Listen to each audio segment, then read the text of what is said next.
falei dessa relação entre Congresso e Supremo Tribunal Federal. Nunca foi uma relação tão tensa. Mas por que, senador? Me dizem ministros do Supremo, olha, a Constituição determina isso. Que Constituição?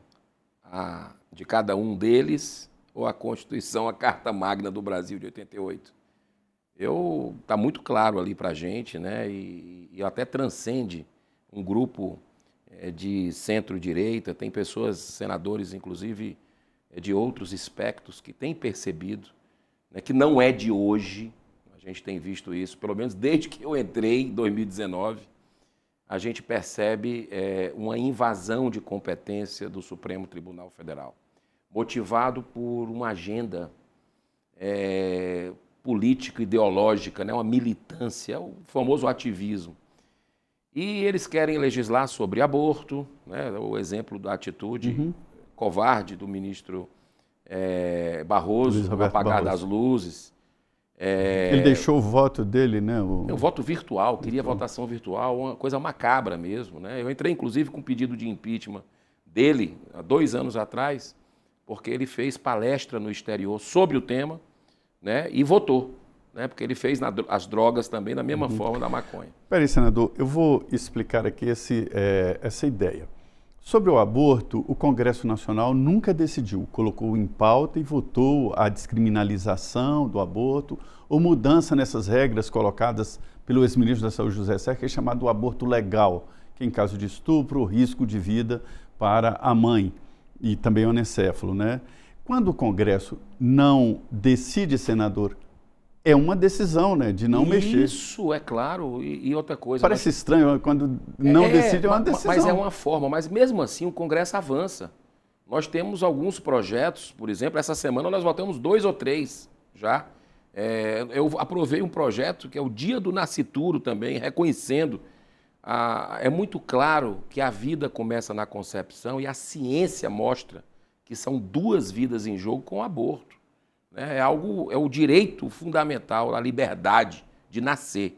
Então, o que a gente vê é um ativismo, muitas vezes impulsionado por ONGs internacionais. O bilionário George Soros, ele é um dos principais ferrenhos que investem pesado nisso, inclusive no Brasil, né? E é uma coisa que é uma agenda meio que, assim, demoníaca mesmo. Porque até os Estados Unidos já voltaram atrás, já começaram a perceber, aprovaram a lei do heart beating, que é a lei do coração batendo, 18 dias da concepção, a ciência já mostra isso. Então os Estados Unidos, que tinham o aborto legalizado até 2, 3 anos atrás, voltou atrás, já passou para os seus estados e muitos já fizeram aí a proibição. Nós conversamos aqui no programa da semana passada com a deputada Cristo Nieto, né? E ela é uma militante. Ela é a presidente da nossa Frente em Defesa da Vida. É isso. E essa defesa dela veio até antes do mandato parlamentar. Isso. O senhor é um grande militante, um grande defensor da vida. Eu tenho experiência, né, no seu gabinete. Por que o senhor tomou, vamos dizer, frente nessa defesa? Porque o senhor é um militante. Olha, estou vendo o brochinho, que é o símbolo mundial Provida. Né, os pezinhos. Aquele bebezinho que eu não trouxe hoje, mas eu presenteio a todo mundo que eu encontro, né? Já lhe presenteei. É o símbolo mundial. Por quê? Antes de pensar em entrar na política, eu assisti um filme, um vídeo do Bernard Nathanson, que é um dos maiores médicos americanos, muito conceituado, fazia palestra no mundo todo sobre aborto. Ele ensinava como fazer o aborto. E esse vídeo está no YouTube, é o Grito Silencioso. Eu assisti esse vídeo. E aquilo mexeu comigo, né? Porque a gente foi daquele tamanho, a gente estava ali. E um bebê que ele estava tentando fazer o aborto, e o aborto, você tem alguns métodos. Um método de cortar o braço, quando já está com um tamanho maior, né? Hoje está liberado aqui no Brasil a sistolia fetal, porque o ministro Alexandre de Moraes simplesmente anulou uma decisão do Conselho Federal de Medicina para proibir esse método, que é uma injeção de cloreto de potássio no coração da criança. Isso nem animal é permitido, é considerado crueldade. mas nas crianças pode por uma liminar de um ministro do STF. É por isso que eu te digo que o STF puxou muito essa questão de invasão de competência na coisa. E o senhor acha que esse chamado aborto legal merece uma mudança? Não existe aborto legal. O que existe hoje é a não penalização, né? de alguns casos, risco de vida da mãe. Por isso que eu disse o chamado, né? Todo mundo chama aborto legal, mas na verdade não é um aborto legal, apenas exime a mãe que faz nessas circunstâncias de ser processada. Então, o aborto é crime no Brasil e para risco quais são as excludentes de licitude?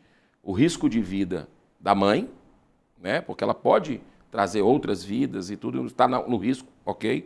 O estupro é outra excludente. E o STF, em 2011, abriu para anencefalo. Né? E aí, se você começar a abrir, é eugenia. Daqui a pouco vai abrir para síndrome de Down. Você já não vê crianças com síndrome de Down nos Estados Unidos como você via há 20 anos atrás. Porque começaram a matar. E é amor puro aquelas crianças. Quem tem alguém sabe disso. Então, daqui a pouco vão escolher sexo. Vão escolher o olho. Não, o olho do Zé Maria está muito castanho. Não, tem que ser azul. Então, isso é uma coisa... É básico da vida do ser humano. Então, isso me tocou. Aquele vídeo, Zé, só para concluir, cortava o braço, cortava a perna e passa pelo aquele tubo de sucção, né? E aí, o bebê tentando ali na cabeça tem que espremer para passar, senão não passa. E o bebê tentando se defender dos instrumentos cortantes ali. Então, aquilo me tocou. E o doutor Bernard Nathanson, naquele momento, fazendo para alunos da universidade, solta e diz, meu Deus do céu, o que é que eu estou fazendo? E ele começou a fazer o inverso, dar palestra no mundo todo pró-vida, dizendo. Isso há 20, 30 anos atrás. E aquilo me tocou e foi uma das pautas que eu deixei muito claro para os cearenses, que eu ia defender aqui, porque a gente sabe da ameaça. O Brasil é um dos poucos países onde o aborto não foi legalizado. O Brasil é símbolo internacional de resistência pró-vida. Né? E a gente sabe que a ameaça hoje, você está no Congresso sempre, a única ameaça que nós temos hoje é no STF. Porque o Congresso Nacional, que representa o povo, que elege a gente, os parlamentares, para defender pautas como essa, típica, né, de costumes, o Supremo Tribunal Federal está invadindo a competência, anulando os parlamentares, e a gente está vendo esse caos institucional no país. Pelo que estou vendo, a minha avaliação política ali é que é um acordo, vamos dizer, não escrito e tácito ali entre os dois lados, dizendo, olha, nós não vamos descriminalizar o aborto, mas também vocês não façam, não extingam essa que chama o aborto legal nesses casos, né? É meio que eu te digo assim, é uma agenda internacional que, graças à ciência, graças a Deus, a ciência tem avançado e mostrado, por exemplo, que as mulheres que praticam aborto, em relação às mulheres que não praticam, elas têm uma sequela de ordem psicológica, mental, física, emocional e física. Eu não estou nem falando da espiritual. Tá? Eu estou falando, a ciência pura já mostra isso. Índice maior de envolvimento com álcool e drogas, índice maior da mulher que faz em relação ao que não faz, de depressão, síndrome do pânico e até suicídio, que é a pandemia do momento. Então, é uma causa que são duas vidas. E quando eu digo para você que o Brasil é pró-vida, você pode pesquisar. Todas essas pesquisas de opinião do Brasil, qualquer uma dessas empresas, você vai ver que tem ali 70% a 80% da população crescendo sempre contra a legalização do aborto. O que o STF está insistindo num caso desse, né, para beneficiar o quê? Né? Porque não faz sentido mais, não se sustenta na ciência a legalização do aborto. Senador, levando a pauta agora para o Congresso Nacional, o senhor está participando de um momento muito importante, que eu acho uma CPI, um momento importante, é quando o Congresso assume ali poderes do Executivo, do Judiciário, né, e do próprio Legislativo, porque depois da CPI aprova-se projetos para impedir aqueles crimes apurados, né? Então eu acho um momento muito importante. E nesse caso do INSS, é uma investigação importante porque atinge, vamos dizer, algo que é sagrado, né? Que é a aposentadoria. Nem estamos falando de altas aposentadorias É a aposentadoria do trabalhador comum. E um roubo de 6 bilhões de reais, né? É agora. É, apurado até agora. Quando a gente puxar o consignado, vai deixar Petrolão e Mensalão no chinelo. Isso aí, segundo os consultores que a gente está trabalhando. Eu vou dizer uma coisa para você. Órfãs, viúvas,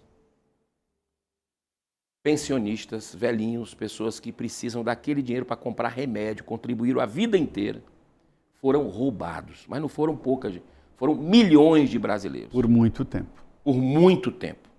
E a coisa explodiu, os descontos indevidos, está lá, não tem não é questão de politizar, tá? Eu sou muito técnico nessa hora. Explodiram no governo Lula.